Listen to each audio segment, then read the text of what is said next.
وصلی اللہ وسلم علی نبینا محمد وعلی آلہ وصحبہ اجمعین وبعد. اللهم انفعنا بما علمتنا وعلمنا ما ينفعنا وزدنا علما وعملا وهدى وتقى يا كريم اللهم آمين. بفضلہ تعالی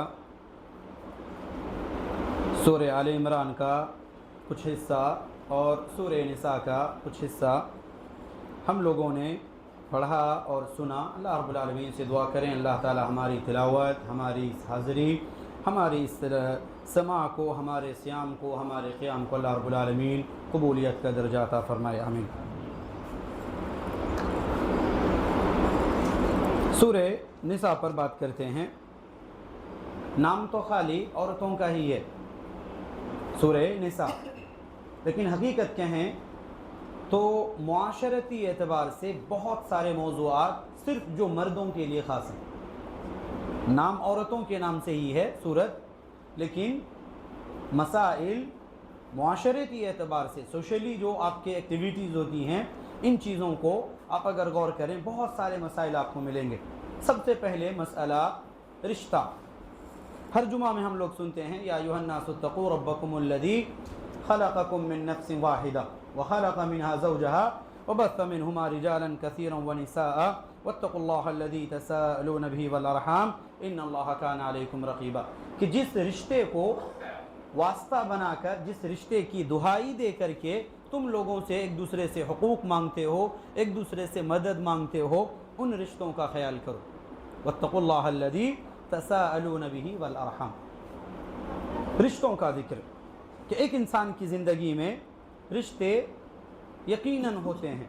ان رشتوں کے لحاظ رکھنے، ان رشتوں کو نبھانے کے لیے اللہ رب العالمین نے آیت کریمہ کے اندر اشارہ کیا. اس کے بعد مسئلہ نکاح.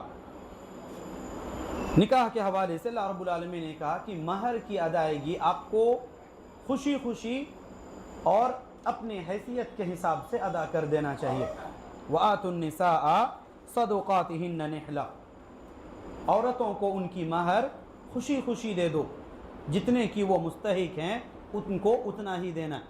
کیونکہ کچھ آیتوں کے بعد لوگ یتیم بچی ہوتی اس کے ساتھ جب نکاح کرنے کا ارادہ کرتے تو ایک طرح سے بلیک میل سسٹم یوز کیا جاتا، بلیک میلنگ، کہ انہیں ان کی حیثیت کے مطابق مہر نہیں دی جاتی اور کہتے کہ دو چار آپ کو تو اب تک ہم آپ کی مدد کرتے آئے ہیں یا آپ کی کفالت کرتے آئے ہیں، لہذا ایسا کرو اتنا ہے اس سے تھوڑا سا کم میں دے کر کے معاملے کو نپٹا دیا جائے. اللہ رب العالمین نے کہا کہ ایسا نہیں کر سکتے ہو.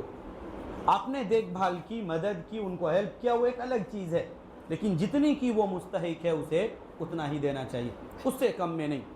اور یہ آپس کی رضامندی سے طے ہوتی ہے مہر، نہ بہت زیادہ ڈیمانڈ اور نہ بہت زیادہ لو.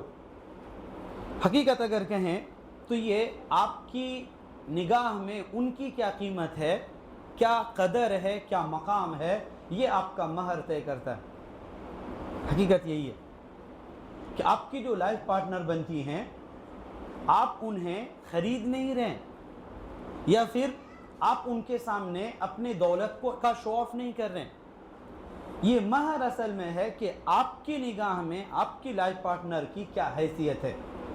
اسی اعتبار سے آپ کو پہلے اس کی فکر کرنی چاہیے تاکہ کل ہو کر کے جب آپ کو ان کو اسپیس دینے کی ضرورت پڑے، گھر میں، معاشرے میں، سماج اور سوسائٹی کے اندر جب ان کے لیے بات رکھنے کی ضرورت پڑے تو آپ کا یہی مہر وہاں کام آئے گا. یقیناً آتا ہے، اور جو مجرب ہیں وہ بہتر سمجھتے ہیں. تو یہ ایک ضروری چیز ہے مہر. اسی لیے اللہ رب العالمین نے کہا کہ مہر ادا کرنے میں زبردستی فیل مت کرو کہ پتہ نہیں کون سی ذمہ داری ہے یہ، اس میں ناخوشی کا اظہار نہیں ہونا چاہیے. نحلا، خوشی خوشی ان کو دے دو. ریٹرن وہ آپ کو کریں نہ کریں وہ ان کا حق ہے. ہمارے یہاں ہوتا ہے کیا بولتے ہیں اس کو، باقی مہر، کیا بولتے ہیں، مہر مؤجل. باقی مہر وہ ایک انسان کے مرتے دم تک چلا جاتا ہے، انسان کی وفات ہونے والی ہوتی ہے تب بولتے ہیں معاف کر دو. اللہ کے بندے جتنا آپ دے سکتے تھے اتنا خوشی خوشی آپ کو ادا کر دینا چاہیے. شریعت نے اسی لیے اس کے کم کے لیے بھی مقدار متعین نہیں کی اور زیادہ کے لیے بھی مقدار متعین نہیں کی. آج ڈیمانڈ کے چکر میں جیسے آپ ڈیمانڈ کرتے ہیں سامنے والے سے بھی ڈیمانڈ ہوتا ہے، اور اس نتیجے میں دھیرے دھیرے شادی ایک طرح سے کانٹریکٹ بنتا جا رہا ہے۔ کانٹریکٹ کچھ دنوں کے لیے ایسا لگتا ہے کہ اس کانٹریکٹ کے چکر میں ایک انسان کو جو خوشی ملنی چاہے شادی میں ایک انسان کو نہیں مل پاتی ہے۔ ان چیزوں کو آپ تمام لوگوں کو سنبھالنا چاہیے اور غور کرنا چاہیے کہ کہیں ایسا نہ ہو لا قدر اللہ کہ آنے والا زمانہ نکاح مشکل ہو جائے اور زنا کے راستے آسان ہو جائے۔ ابھی تو کچھ دکھ رہے ہیں آسان، لیکن آنے والے ایام اور بھی زیادہ دقت والے ہوں گے، اللہ تعالیٰ حفاظت کرے۔ تو اس لیے نکاح کو آسان رکھیں، ادھر ادھر کے فارمیلٹیز یا اس طرح کے رسم و رواج کے اندر اس پاک رشتے کو، مقدس رشتے کو پامال نہ کریں اور اس کو تنگ نہ کریں۔ جو بھی چیزیں ہیں، لین دین کے جو بھی مسائل ہیں یا ایک دوسرے کو دعوت وغیرہ کے معاملات ہیں، آپ فرینڈ سرکل ہیں، آپ کو تو ایک دوسرے کو سپورٹ کرتے ہوئے ان کا نکاح یا ان کے ولیمے کے لیے آپ کو سپورٹ کرنا چاہیے، ان کو مدد کرنا چاہیے، جبکہ ہم سوچتے ہیں کہ ہم وہاں سے جائیں ہمارے لیے گفٹ ہونا چاہیے۔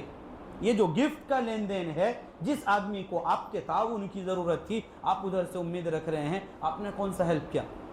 اس رشتے میں اس آدمی کی، اس دوست کی، اس ساتھی کی مدد کرنی چاہیے، لہذا مدد والا جذبہ وہاں آنا چاہیے۔ نبی علیہ الصلوۃ والسلام فرماتے کہ 3 لوگوں کی ذمہ داری یا 3 لوگوں کی مدد کرنا میرے اوپر ذمہ ہوتا ہے۔ ان میں سے ایک وہ نکاح کرنے والا جو عزت اور عفاف چاہتا ہے، اپنی عزت کی حفاظت کرنا چاہتا ہے، اللہ رب العالمین اس کی مدد کرتا ہے۔ اب مدد کسی بھی اعتبار سے ہو سکتا ہے، چاہے اخراجات کو پورا کرنے کے ذریعے سے کہ اللہ تعالیٰ کہیں نہ کہیں سے وہ سسٹم اور وہ انتظام کر دے گا، چاہے دوستوں کی شکل میں ہو یا پھر کسی ایسے انجان شخص کی شکل میں جو آپ کی مدد کے لیے اچانک آن دا اسپاٹ آ جاتے ہیں، یا پھر رسم و رواج میں آسانی کے ذریعے سے ہو، کسی بھی اعتبار سے ہو۔ اللہ کہتا ہے کہ میں اس آدمی کی ذمہ مدد کرنے کے لیے میں ضامن ہوں اور میں اس کی گارنٹی لیتا ہوں، تو ہمیں بھی اس میں سپورٹ کرنا چاہیے، مہر کی ادائیگی ہو یا پھر اخراجات کے نکاح کے اخراجات ہوں، ان معاملات میں، تاکہ زیادہ سے زیادہ نکاح کو آسان کیا جا سکے اور زنا کے لیے دروازے بند کیے جائیں۔ زنا کے لیے ہزاروں راستے آپ کے سامنے ہوتے ہیں، نسأل اللہ العافیہ والسلام۔ جب یہاں نہیں، وہ ایک فطری ضرورت تھی، جب جائز راستہ نہیں تب غلط راستہ ایک انسان چوز کرتا ہے، اور اس کے بعد غلط راستہ ہم سوچتے ہیں کہ صرف ان کے ساتھ ہے، جی نہیں، ان کے ساتھ ساتھ پورے معاشرے کے پر اس کا اثر ہوتا ہے، پورا معاشرہ، پوری سوسائٹی، اور اس کے بعد جو آنے والی نسلیں ہوں گی وہ اپنی جگہ پر ہیں۔ اس لیے اس معاملے میں خاص طور سے تھوڑا دھیان دیں۔ دوسرا مسئلہ آیا، ایک دوسرے کی جب ہم ذمہ داری لیتے ہیں، چھوٹے بچے ہوتے ہیں کسی کے گھر میں، جب ہم ان کی کفالت کے لیے ذمہ لیتے ہیں تو ہم ان کی پراپرٹی اپنے ساتھ ملا لیتے ہیں اور اس میں ویسے ہی خرچ کرتے ہیں جیسے ہم اپنے مال میں کرتے ہیں۔ اللہ رب العالمین نے کہا کہ اگر نیت صحیح ہے تو کوئی حرج نہیں، لیکن اگر نیت خراب ہے آپ کی، لا تتبدل الخبیث بالطیب، پاک مال اللہ تعالیٰ نے اس یتیم کے مال کو کہا اور خبیث مال اپنے مال کو کہا۔ خبیث کو پاک کے ساتھ نہ ملاؤ، یعنی اپنا مال ان کے مال میں نہ ملاؤ، کیونکہ نیت صحیح نہیں ہے۔ آپ فرق نہیں کر پائیں گے کہ کس کے راستے میں کون سا مال خرچ ہو رہا ہے۔ اگر آپ کے پاس ہر ایک کے لیے باؤنڈری ہوگی، ہر ایک کے لیے فائلز ہوں گی، تو اس اعتبار سے اللہ نے کہا کہ ایسا کر سکتے ہو۔ پچھلے سورہ بقرہ کی آیت میں اللہ رب العالمین نے ذکر کیا تھا کہ اگر نیت صحیح ہے، اصلاح کی غرض سے صحیح نیت کے ساتھ آپ اگر اس مال کو ملاتے ہیں تو اس میں کوئی حرج نہیں۔ وَإِن تُخَالِطُوهُمْ فَإِخْوَانُكُمْ، آیت نمبر 220، سورہ بقرہ 220۔ وَإِن تُخَالِطُوهُمْ فَإِخْوَانُكُمْ، اگر اپنے مال میں ان کو ملاتے ہو تو تمہارے بھائی ہیں، یعنی نیت صحیح ہے تب۔ اور اگر نیت صحیح نہیں ہے تو اللہ تعالیٰ نے کہا کہ لا تتبدلوا الخبیث بالطیب ولا تاکلوا اموالهم الى اموالکم انه کان حوبا کبیرا، بہت بڑا ظلم ہے یہ، ایسا کرنا بہت بڑا جرم ہے۔ اس کے بعد مسئلہ آیا میراث کا۔ میراث کی سٹارٹنگ اللہ رب العالمین نے کی، مرد کو بھی ملے گا، عورتوں کو بھی ملے گا، بیٹوں کو بھی ملے گا، بیٹیوں کی بھی ملے گا۔ آج ہم لوگ سوچتے ہیں پراپرٹی کے حقدار صرف بیٹے ہیں، بیٹیوں کا حق ہم بھول چکے ہیں، یا ہم معلوم ہے لیکن دینا نہیں چاہ رہے ہیں، انہیں ان کا جتنا حق ہے ان کو دے دیا جائے۔ اس سے بچنے کے لیے ایک پریشانی آج کے زمانے میں آئی ہے جو ڈاکومنٹس وغیرہ بنواتے ہیں یا رجسٹر کرواتے ہیں، ایک انسان زندہ رہتے ہوئے بھی اپنے بچوں کے نام سے رجسٹر کرتے ہیں، ٹرانسفر جو ملکیت ہوتی ہے وہ ٹرانسفر کی جاتی ہے، اس بیچ میں بچیوں کا نام ہٹا دیا جاتا ہے۔ ایک سوال ہے آپ سے، زندہ رہتے ہوئے میراث تقسیم ہو سکتی ہے؟ ہاں نہیں، بارک اللہ فیک، زندہ رہتے ہوئے میراث نہیں تقسیم ہو سکتی ہے۔ وجہ، میراث مرنے کے بعد چیز بنتی ہے۔ میراث جس کو ہم بولتے ہیں پراپرٹی، جس پراپرٹی کو ہم میراث کہہ رہے ہیں، یہ میراث مرنے کے بعد بنتی ہے، اس سے پہلے صرف مال ہے، وہ میراث نہیں، اس لیے مرنے کے بعد ہی وہ تقسیم ہو سکتی ہے، پہلے نہیں۔ بولیں گے آج کے زمانے میں مرنے کے بعد ہم ان کا انگوٹھا کدھر لے کر کے گھومیں گے؟ تو پراپرٹی کو اگر ٹرانسفر کر رہے ہیں اونرشپ تو کر سکتے ہیں، لیکن وہ حکم بعد میں نافذ ہوگا، مرنے کے بعد۔ اور جو شریعت کا اصول ہے اس اعتبار سے، اصول للذکر مثل حظ الانثیین، بیٹے کو ڈبل اور بیٹی کو سنگل۔ جب آپ تقسیم کر رہے ہیں تبھی آپ کو کیا نام ہے ٹرانسفر کر رہے ہیں اونرشپ، تبھی آپ کو یہ ذہن میں رکھنا ہے کہ یہ چیزیں فلاں کی، یہ چیزیں فلاں کی۔ جیسے بیٹوں کے نام سے آپ تقسیم کرتے ہیں ویسے بیٹیوں کے نام سے بھی ٹرانسفر کریں گے، اور نہیں تو اللہ تعالیٰ نے اخیر میں کہا تھا تلک حدود اللہ، یہ اللہ کی حدیں ہیں، باؤنڈری۔ ومن يعص اللہ ورسولہ، جو اللہ اور اس کے رسول کی نافرمانی کرے گا، ويتعد حدودہ، اور اللہ کی حدوں کو پھلانگے گا یا ان سے آگے نکلنے کی کوشش کرے گا، يدخلہ نارا خالدا فیہا ولہ عذاب مہین۔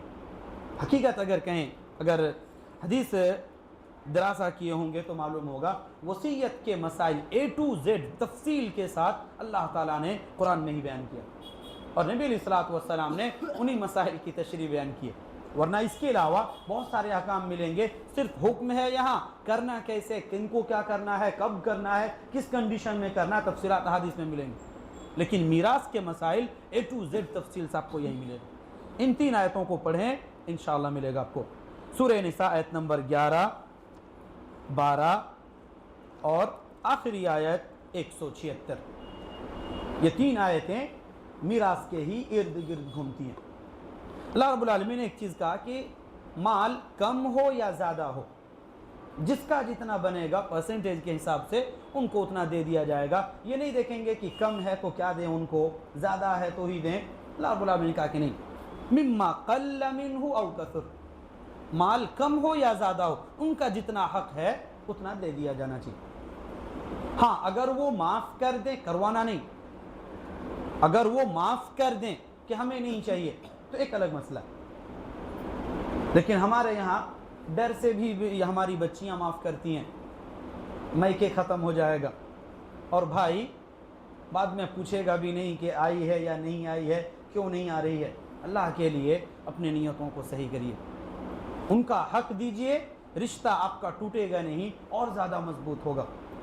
لقدر اللہ آنے والے زمانہ میں اگر آپ ہی کو ضرورت پڑ گئی، وہ بہن اپنے جگر کو بھی آپ کے لیے گروی رکھ دے گی، لیکن پہلے ان کا حق تو دیں۔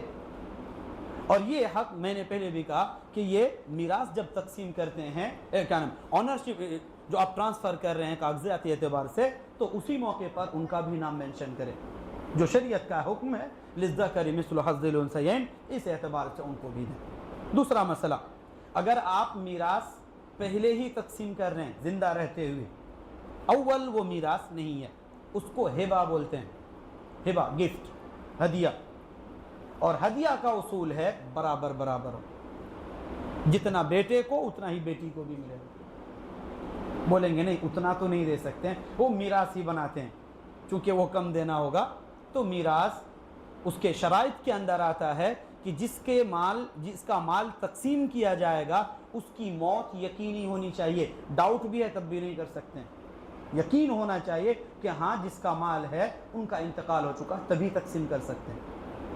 اور زندہ رہتے ہوئے آپ نے کہا کہ ان کو دے دیے، ان کو دے دیے، ان کو دے دیے، وہ ہدیہ ہے، اور ہدیہ کے اندر یا ہبہ کے اندر برابری کی شرط ہے۔ نبی علیہ الصلوۃ والسلام سے حضرت نعمان بن بشیر رضی اللہ تعالیٰ عنہ روایت کرتے ہیں کہ ان کے والد بشیر نے نعمان کو ایک غلام ہدیہ دیا تھا، نبی علیہ الصلوۃ والسلام کو خوشی کے طور پر گواہ بنانے کے لیے ان کی وائف نے کہا کہ جاؤ نبی علیہ الصلوۃ والسلام کو گواہ بنا لینا. لے کر کے آئے, تفصیل کے ساتھ آپ کو فرائض ہی میں یا ترکہ کے باب میں صحیح بخاری وغیرہ کے اندر ملے گا.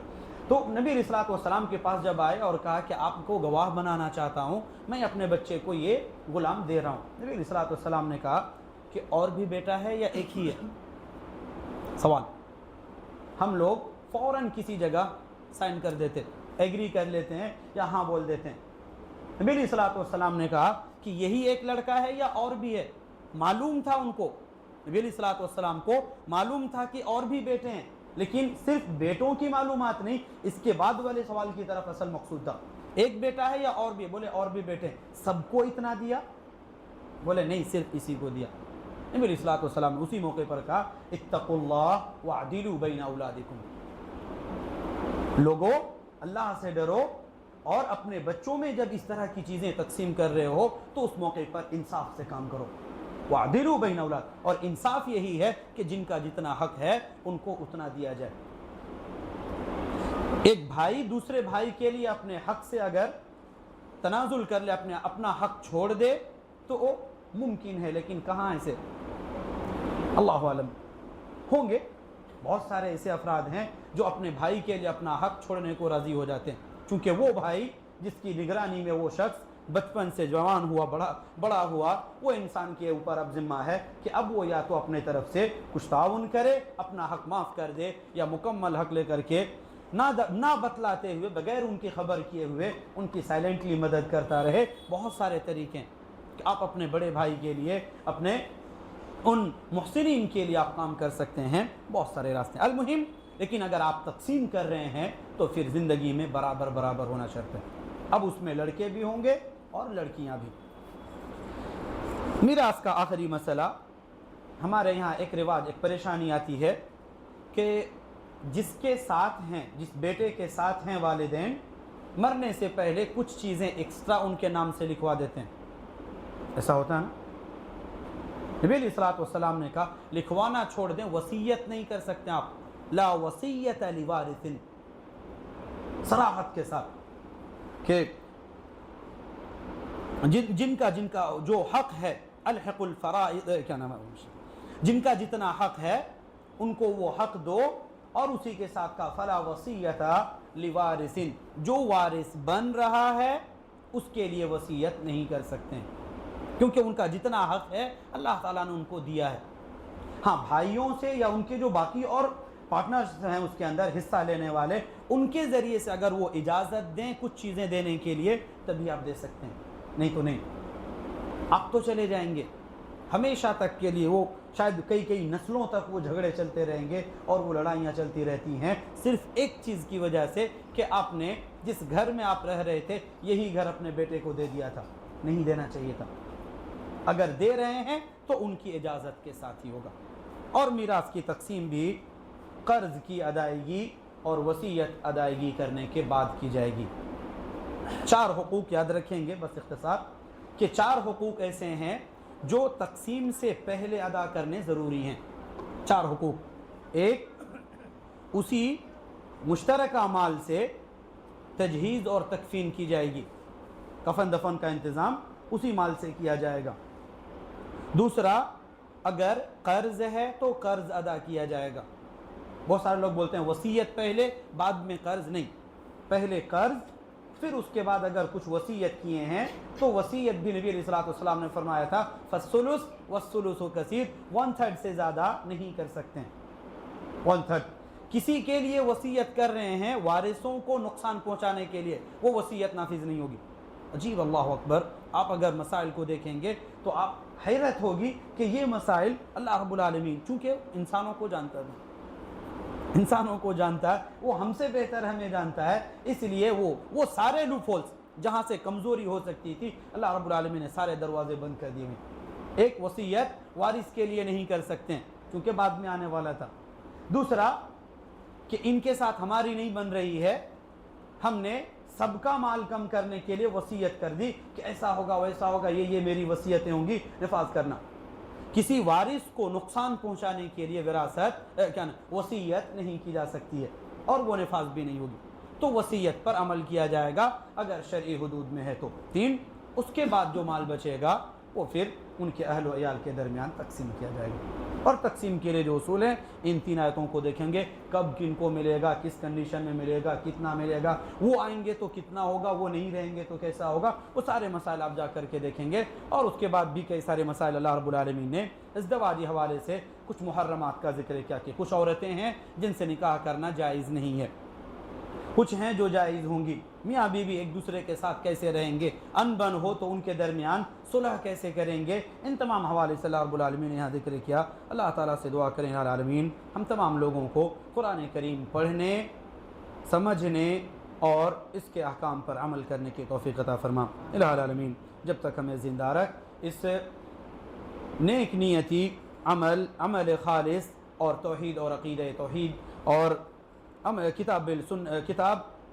بالکتاب و سنہ پر عمل کرتے ہوئے الہ العالمین ہماری زندگی رکھ، اور جب وفات دے تو اسی کلمہ توحید کے ساتھ ہمارا خاتمہ فرما، آمین۔ اقول قولی ھذا واستغفر اللہ لی ولکم ولسائر المسلمین واستغفروہ من کل ذنب انہ هو الغفور الرحیم، وصلی اللہ وسلم علی نبینا محمد۔